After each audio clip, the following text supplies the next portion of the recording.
3 PMO의 정확한 인식과 이해, 오늘 제 6편이 되겠습니다. 저희가 지난번 시간에 PMO하고 감리에 대한 차이점도 얘기를 했고요. 그 다음에 감리 감면법에서도 좀 저희가 얘기를 했고, 그 다음에 PMO가 어떻게 도입됐는지도 얘기했고, PMO가 어떻게 수행되는지도 얘기를 했습니다. 그래서 오늘은 이러한 내용에 이어서 오늘은 PMO가 사업을 수행하는데 어떠한 문제점을 갖고 있는지에 대한 내용 중심으로 여러분들한테 설명을 드리겠습니다.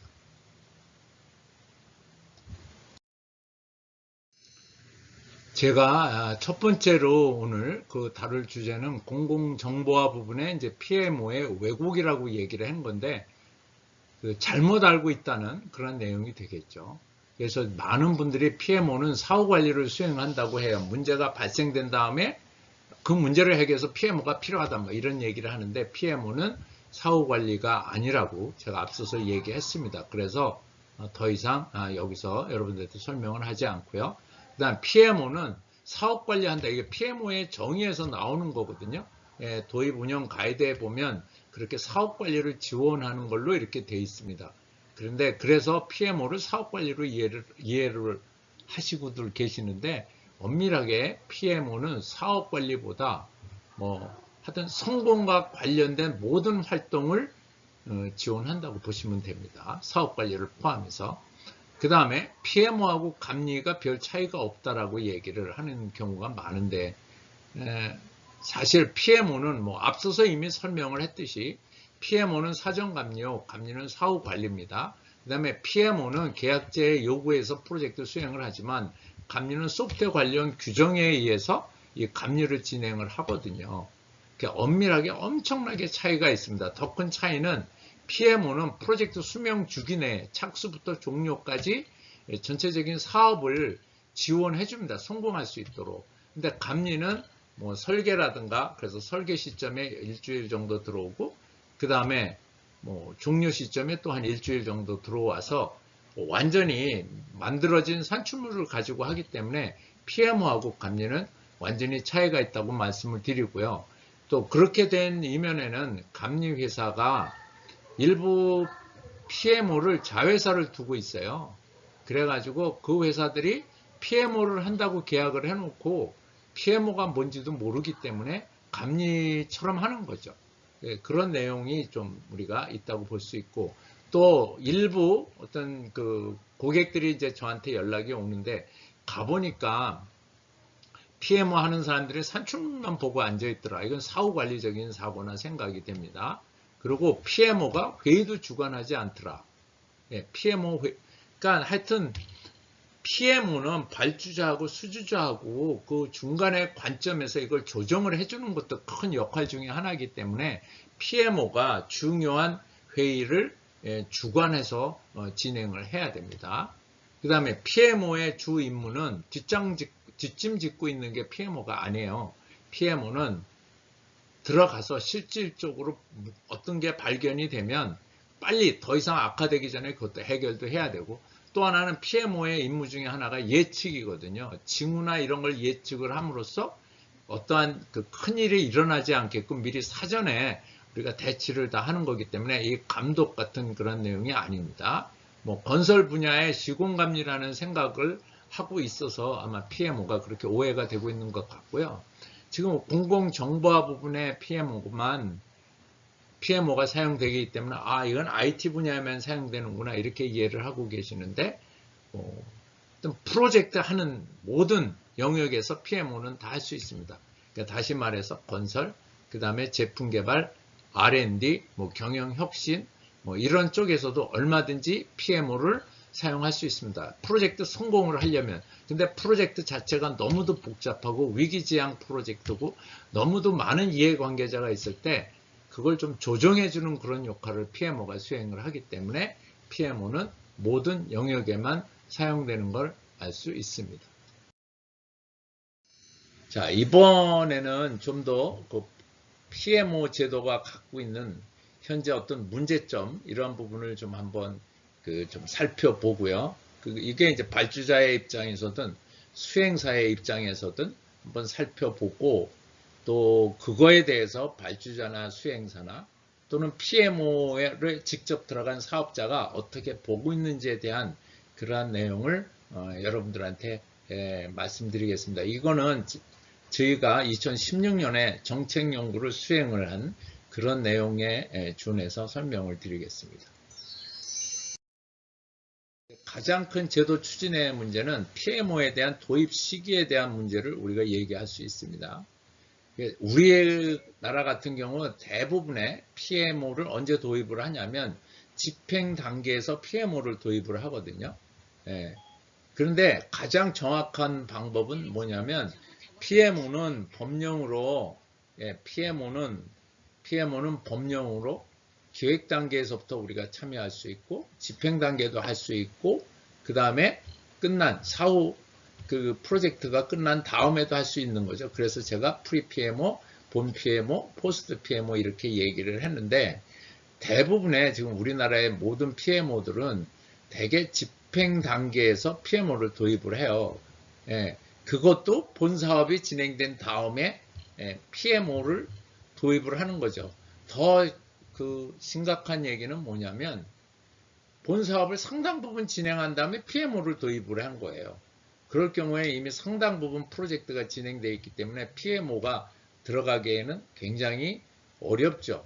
이미 모든 게 다 서로 뭐 이해관계자들과의 관계라든가 그다음에 프로젝트에 여러 가지 수행하는 그러한 기본적인 원칙이 다 같이 돼서 있기 때문에 제 개인적으로 제일 좋은 거는 만약에 뭐 기획 단계부터 우리가 PMO가 들어가면 좋죠. 그런데 그렇게 되기 힘들면 본 사업을 계약하기 전에 PMO를 도입하는 게 좋습니다. 그게 제일 가장 바람직한 거죠. 어떻게 보면 본 사업 한 2주 전에 PMO를 도입하는 것도 나쁘지 않다 이렇게 말씀드릴 수 있고요. 요즘에 이제 최근의 추세는 프리 PMO 자체를 또 PMO로 하고 있는 그런 프로젝트가 종종 나오는 걸 볼 수 있습니다. 이건 아주 바람직한 내용이죠. 그렇지만 이제 기획 단계에서 이제 우리가 PMO가 만들어지면 본 사업 쪽에서도 이제 우리가 PMO를 도입을 해야 되는 거죠. 그래서 그런 식으로 도입 시기를 어떻게 해주느냐 하는 게 이제 가장 큰 문제다라는 거고, 두 번째 우리가 말씀드릴 수 있는 건 사업 예산입니다. 예산. 지금 우리가 법령에 보면 내년도 우리가 PMO 한다 그러면 PMO 전자정부 사업 위탁이라는 위탁 용역이라는 걸로 예산 항목을 가져갈 수 있는데 그걸 못했어요. 그래도 이제 PMO 사업을 하고 싶으면 현재도 할 수는 있어요. 그런데 이제 그 계약, 그러니까 정부 사업의 예가하고 계약가하고 그 차이에 의해서 우리가 PMO 사업을 할 수 있는데 그 가장 큰 문제는 뭐냐면 내부나 외부의 의사결정자, 특히 그 구매 조직 같은 경우, 공공 부분의 구매 조직 같은 경우, 그 다음에 뭐 지원실 같은 이러한 조직에서는 아직도 PMO를 사후 관리적인 그러한 개념으로 보는 게 엄청나게 많은 걸 볼 수 있습니다. 그래서 이제 이러한 부분 때문에 PMO가 제때 도입이 되지 못해서 프로젝트가 성공하지 못하는 사례가 왕왕 있는 거죠. 뭐 가장 좋은 거는 PMO 사업 전에 예산이 편성이 돼가지고 PMO를 본 사업 전에 먼저 발주하고 그 다음에 PMO를 이제 제대로 수행을 하는 것이 제일 좋게 볼 수 있죠. 그 다음에 이제 세 번째는 중소규모 사업에 대한 예산 편성이죠. 그러니까 대개 지금 PMO 예산은 3.8에서 13%라고 얘기를 했는데 본 사업비 예산의 3.8에서 13% 정도 되죠.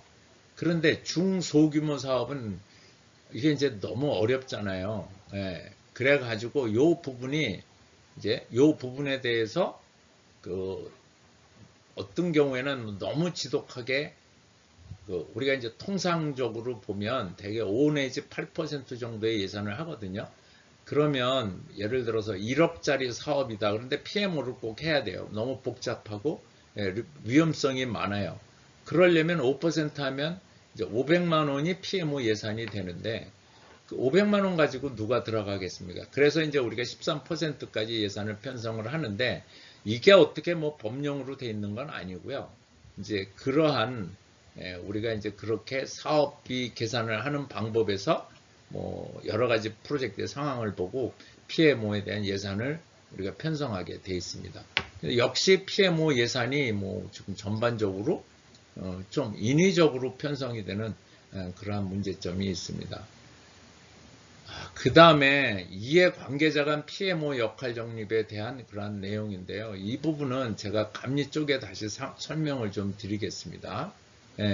그래서 뭐 가장 큰 게 프로젝트를 하다가 보면 이제 뭐 PMO도 들어오고 감리도 들어오고 뭐 기타 뭐 여러 가지 이제 뭐 컨설팅 회사, 소프트 회사들이 막 들어오면 그러면 이제 PMO에 대한 역할이 어떻게 정립이 돼야 되느냐는 그런 내용입니다. 가장 큰 충돌은 바로 PMO하고 감리에 대한 그 역할에 대한 차이가 있겠습니다.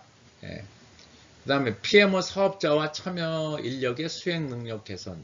그러니까 지금 법적으로 되어 있는 거는 PMO 사업자가 아까 얘기했지만 공공기관, 그 다음에 감리회사, 그 다음에 일반 그 소프트웨어 회사, 기술자를 3명 이상 데리고 있는 사람들은 PMO 사업에 참여하게 지금 되어 있는 거고, 수행 인력은 전자정부 쪽 사업에 수행을 했던, 뭐 개발자로 했던, 뭐 자기가 프로젝트 관리자로 해서 참여했던 그런 정도만 되면 큰 문제 없이 PMO 사업을 수행하게 되어 있는데, 애당초 저희가 이 부분에 대한 수행 능력에 대한 부분을 처음부터 굉장히 우려를 가지고 했는데, 법령을 제정할 때 이게 뭐 그 규정에 대해 가지고 이제 그 자꾸 모든 거를 이렇게 어떤 사람의 참여를 제한한다는 그런 그 규제개혁위원회에 걸려가지고 이제 요 부분이 이제 바뀌게 됐습니다. 그 다음에 아까 얘기했듯이 PMO하고 감리가 엄연히 다른데, PMO하고 감리가 엄연히 다르죠. 이 PMO는 전체적인 사업을 하는 거고, 감리는 아까 얘기했듯이 사후 관리로 특정 기간만 하는 건데, 이제 그 역할에 대한 부분이 좀 명확하게 정의가 안 됐어요. 왜냐하면 그 전반적으로 우리가 이 제도를 만들 때 초창기에 이 감리 쪽에 있는 분들이 많이 참여를 했습니다. 그렇게 해가지고 이제 이러한 부분이 계속적으로 문제가 되는 거죠. 그 다음에 PMO 도입을 우리가 어떻게 활성화해야 하느냐 그런 부분에 있어서 정부 쪽에서 이제 지금 나오는 게 분리발주, 분할발주가 나오는데, 분리발주는 하드웨어하고 소프트웨어가 분리를 분리시킨다는 거죠. 분할발주는 업무하고 그 다음에 프로그래밍, 그 개발 부분을 분할할 경우 사실은 프로젝트 전체에 대한 그 스토리를 알아야 되잖아요. 그 이력이라든가 내용을 알아야 되는데, 이 부분이 업체가 달라지게 되면 누군가 그 부분을 알고 관리해 줘야 되는 그런 상황이 발생을 했을 때 PMO 도입을 좀 의무화하자, 뭐 이렇게 하는 그런 방안이 이제 조금씩 얘기가 되고 있는 그런 내용입니다. 뭐 기타 많은 문제가 있는데 뭐 가장 중요한 문제점은 이런 정도로 우리가 설명을 할 수 있겠습니다. 네, 오늘은 PMO의 그 수행과 문제점에 대해서 좀 살펴봤고요. 다음 시간에는 원래 오늘 다 하려고 했는데 너무 시간이 많이 들어서 다음 시간에는 그 이 문제점에 대해서 좀 다시 설명을 좀 드리고, 그 다음에 개선 방향에 대해서 아울러 설명을 드리겠습니다. 네, 오늘 수고하셨습니다.